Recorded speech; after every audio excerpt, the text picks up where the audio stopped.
El payaso fantasma. Historia escrita y narrada por Juan Antonio Amezcua, John Misterio. Los payasos en lo personal siempre me han gustado, siempre me han provocado ternura. Creo que un payaso es una persona que tiene que ocultar sus sentimientos, tiene que ocultar sus tristezas, sus preocupaciones, tiene que ocultar si tiene hambre, si está cansado, si no ha dormido bien. Y lo oculta muy bien detrás del maquillaje, de esa nariz grande, redonda, de color rojo. Transforma su personalidad. Por un momento dejamos de ver a una persona de carne y hueso. Se convierte en un ser mágico, se convierte en un ser fantástico, en un personaje noble, con una sonrisa dibujada en el rostro, sin que sepamos que él tal vez en ese momento está pasando por una tristeza muy grande. Tal vez ha perdido a algún familiar, y de esto trata esta triste y lamentable historia. El payaso que perdió a su familia mientras éste trabajaba y trataba de hacer reír a unos extraños. Ramiro era el nombre de esta persona. Él había trabajado como obrero, como zapatero, como panadero y finalmente trabajaba como payaso.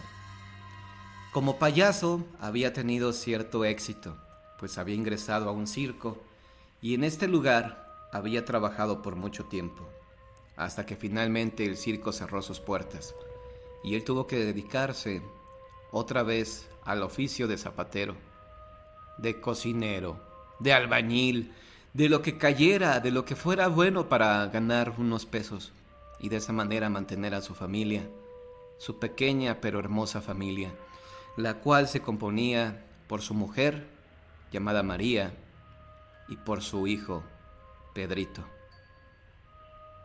Ramiro trabajaba de sol a sol y a pesar de trabajar mucho no ganaba suficiente dinero para mantener a su familia. Había ocasiones en que él tenía que comer menos porque su esposa y su hijo eran su prioridad. A veces él solamente comía arroz o frijoles y su pedazo de carne se lo daba a ellos, a su familia, para que comieran bien. Esto a él no le importaba, porque sabía que tarde o temprano su suerte cambiaría. Sabía que tarde o temprano se le haría justicia y que volvería a ganar dinero, lo suficiente para vivir cómodamente, haciendo lo que más le gustaba, hacer reír a los niños, divertir a las personas con sus chistes, con sus trucos de magia, pero él no sabía que esto cambiaría por completo.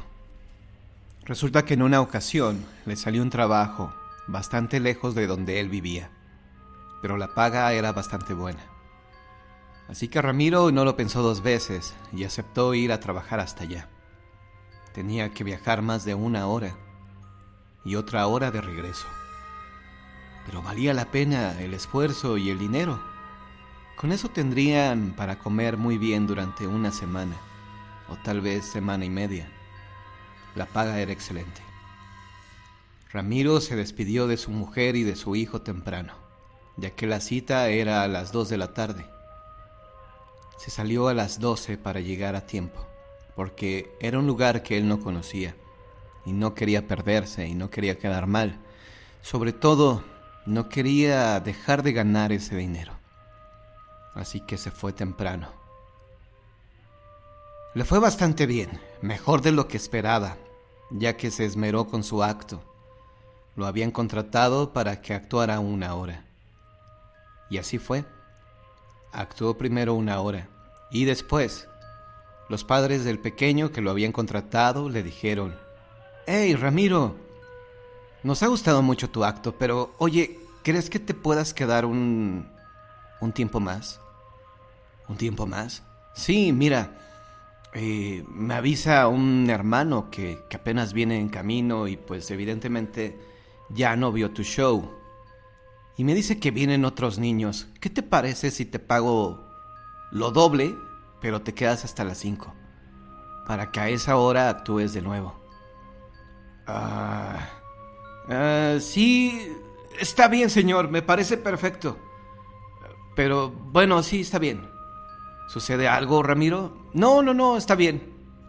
No pasa nada. Ramiro quería decirle al señor que lo había contratado que le había dicho a su mujer que regresaría temprano, pues solamente tenía este trabajo. Sin embargo, no tenía modo de comunicarse con su señora, pero sabía que su esposa entendería.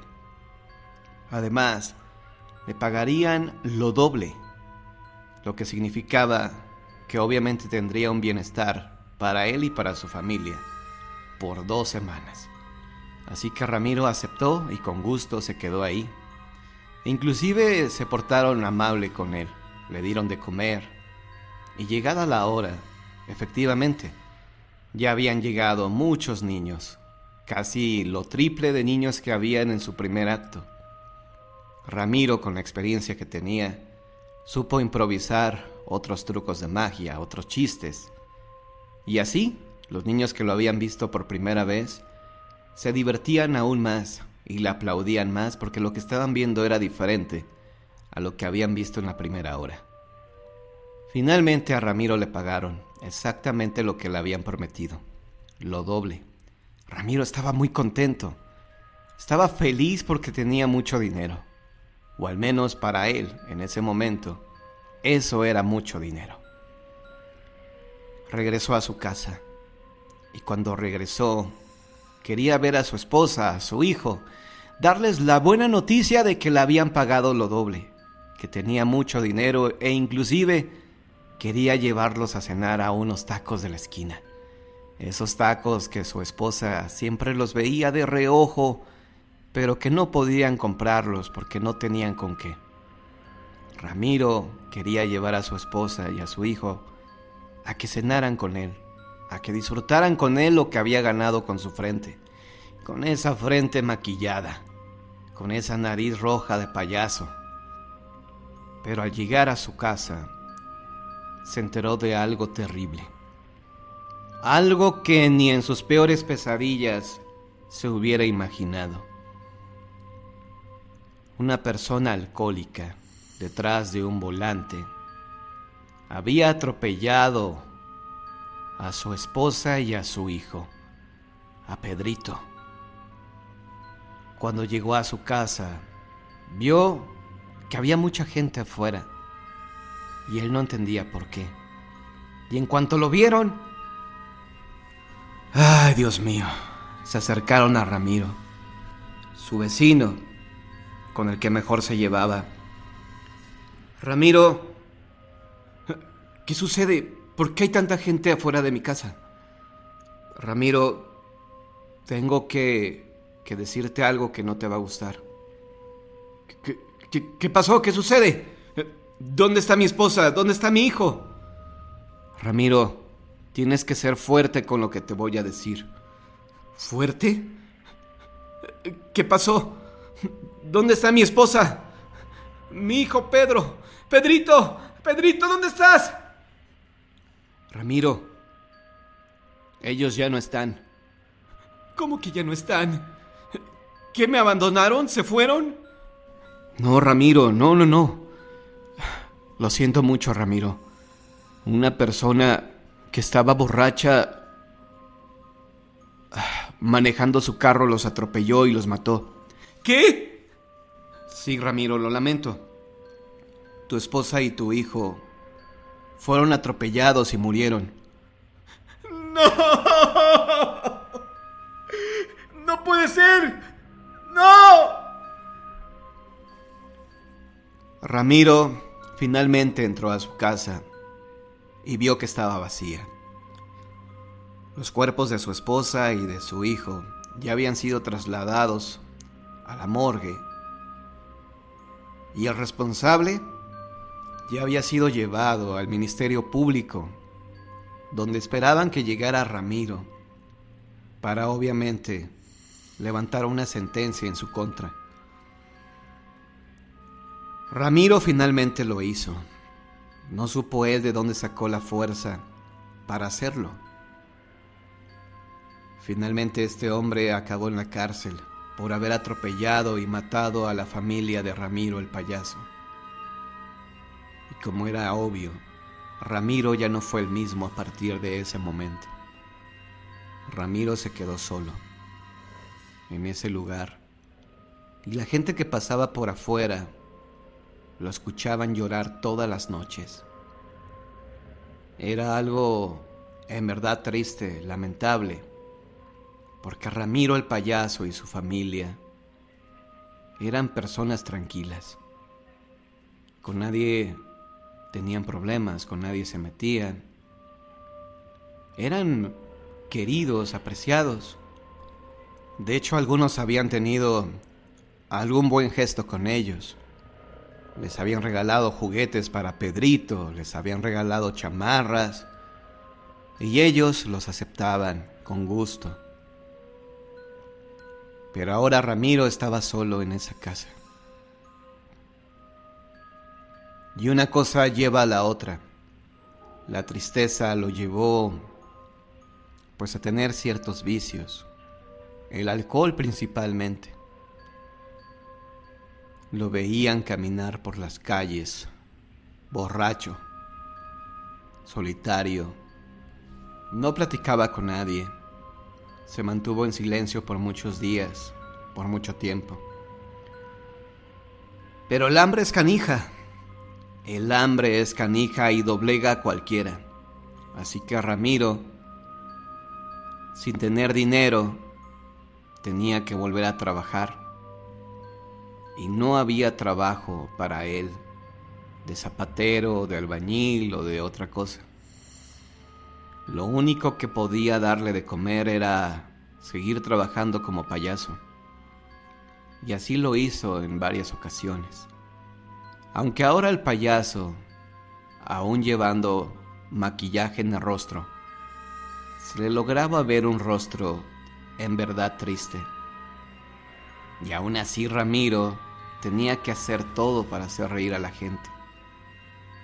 ¿De dónde sacaba el ánimo? ¿De dónde sacó la fuerza? Nadie lo sabe. Pero Ramiro seguía trabajando de payaso y haciendo reír a las personas, sin que estas personas supieran que recientemente había perdido a su familia y a su adoración, que era su pequeño hijo.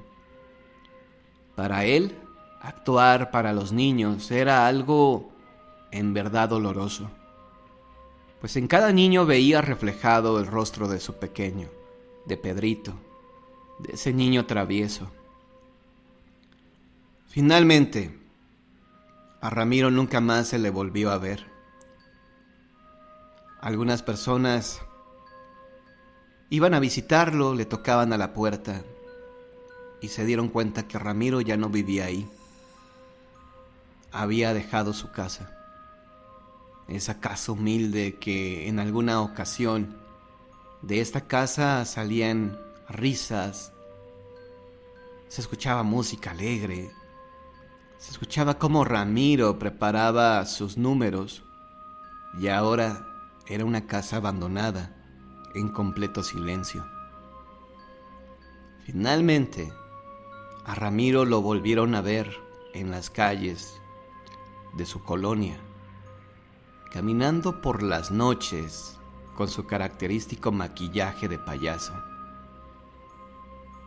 con esa ropa de muchos colores, sus zapatos gigantes.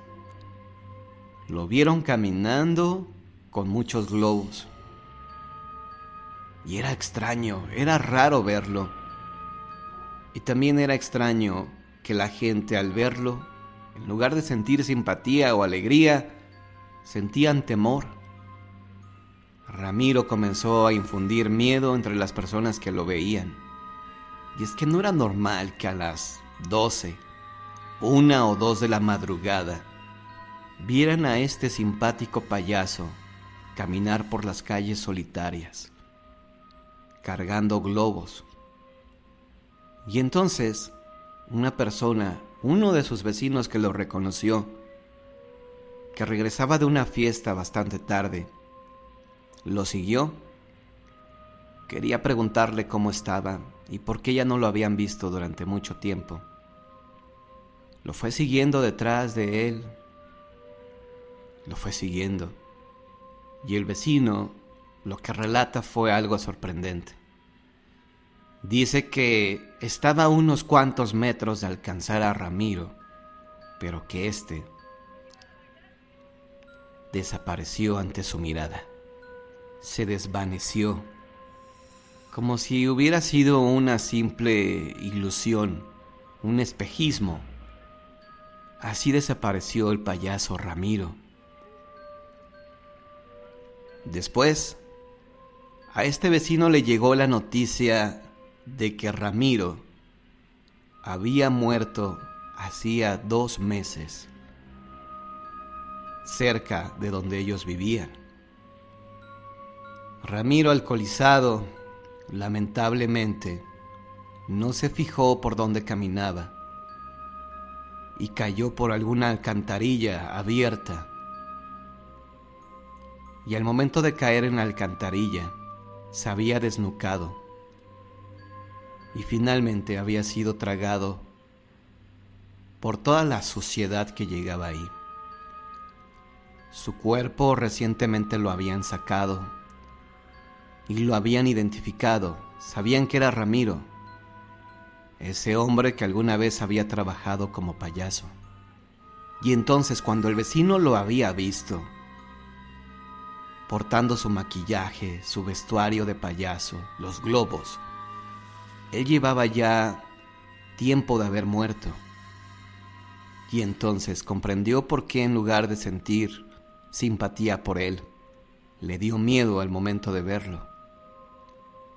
Y así los vecinos comenzaron a decir que ellos también ya habían visto al payaso alrededor de las 2, 3 de la madrugada, recorriendo la colonia vestido de payaso y con sus globos rojos. Y nadie se atrevía a saludarlo, porque sabían que ese payaso era un fantasma. Había un hombre que vivía junto a un cementerio. M.R. James, 1924. Como saben, este es el principio de la historia acerca de espíritus y duendes que Mamilio, el niño de la obra de Shakespeare, El cuento de invierno, les está contando a su madre la reina y a las damas de la corte cuando llega el rey con sus guardias y se la lleva prisionera. Mamilio murió poco después sin tener la oportunidad de terminar la historia. Entonces, ¿qué habría pasado? Sin duda alguna, Shakespeare lo sabía, y me atrevo a decir que también lo sé. No iba a ser una historia nueva. De seguro sería una que ya conocieras, y tal vez hasta lo hubieras contado. Cada quien la cuenta como mejor le parece. Así es como yo la prefiero. Había una vez un hombre que vivía junto a un cementerio. La planta baja de su casa era de piedra, mientras que la parte alta era de madera. Las ventanas del frente daban a la calle y las de atrás daban al cementerio. Alguna vez había pertenecido al párroco de la iglesia, pero esto fue en la época de la reina Isabel I. El párroco era un hombre casado y deseaba tener más espacio. Además, a su esposa no le gustaba ver el cementerio por la noche, desde la ventana de su habitación. Decía que había visto, bueno, pero eso no importa. De cualquier manera, no dejó descansar a su esposo hasta que él estuvo de acuerdo en mudarse a una casa más grande en la calle del pueblo. Y así fue como la vieja casa la ocupó John Paul, que era viudo y vivía ahí solo. Era un hombre anciano que no se metía con nadie, y la gente decía que era un tanto cuanto avaro. Lo más probable es que fuera cierto. También tenía otras costumbres desagradables. En aquellos días era común enterrar a la gente por la noche, a la luz de las antorchas, y las personas del pueblo habían notado que siempre había un funeral. John Paul aparecía en la ventana, ya fuera en el piso de abajo o en el de arriba, dependiendo del sitio desde el que podía ver mejor. Una noche llevaron a enterrar a una anciana. Tenía dinero, pero nadie en el pueblo la quería. Decían de ella lo de siempre, que no era cristiana y que en noches como la víspera del solsticio de verano y de Todos los Santos no se le encontraba en su casa. Tenía siempre los ojos enrojecidos y ni siquiera los mendigos llamaban a su puerta. Sin embargo, cuando murió, le dejó una bolsa de dinero a la iglesia.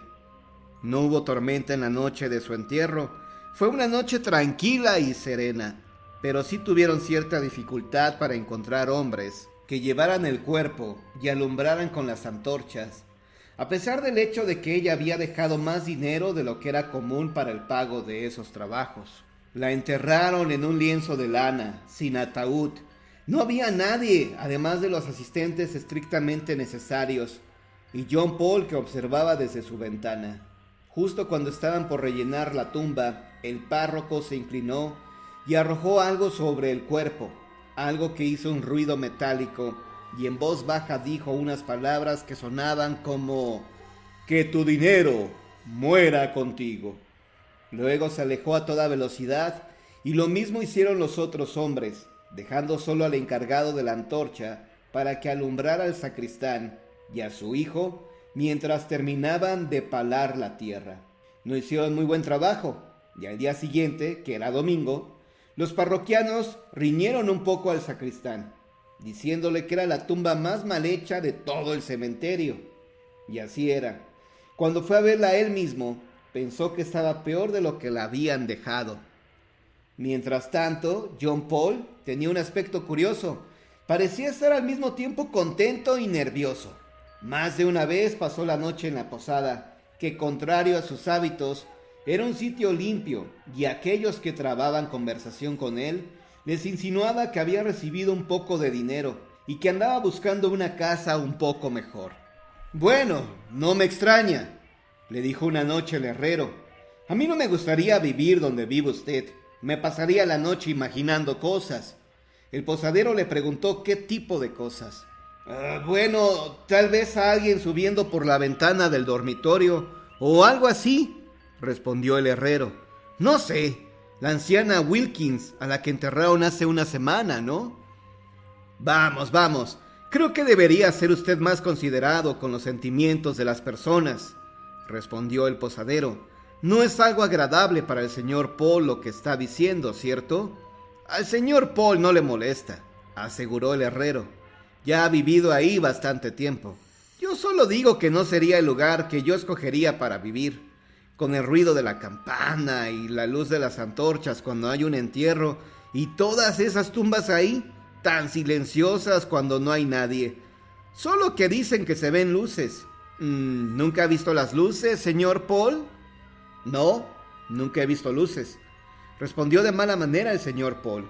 Pidió otro trago y se fue a casa tarde. Esa noche, cuando estaba en su cama, en el piso superior comenzó a oírse el gemido del viento alrededor de la casa, y Paul ya no pudo dormir. Se levantó y atravesó la habitación hasta la pequeña alacena en la pared. Sacó algo que tintineó y lo colocó en el bolsillo de su camisón de dormir. Luego se dirigió a la ventana y miró hacia el cementerio. ¿Alguna vez han visto uno de esos viejos adornos de las iglesias, con la forma de una persona envuelta en un sudario, como abultado en la cabeza de una manera curiosa? Algo así fue lo que John Paul vio sobresalir de la tierra en un punto del cementerio. Él conocía muy bien este lugar. Corrió a su cama, se acostó y se quedó muy quieto. A poco escuchó leves arañazos en la batiente de la ventana. Con aterrorizada renuencia, John Paul volvió la mirada en esa dirección, y ahí estaba. Entre él y la luz de la luna se encontraba la curiosa cabeza abultada.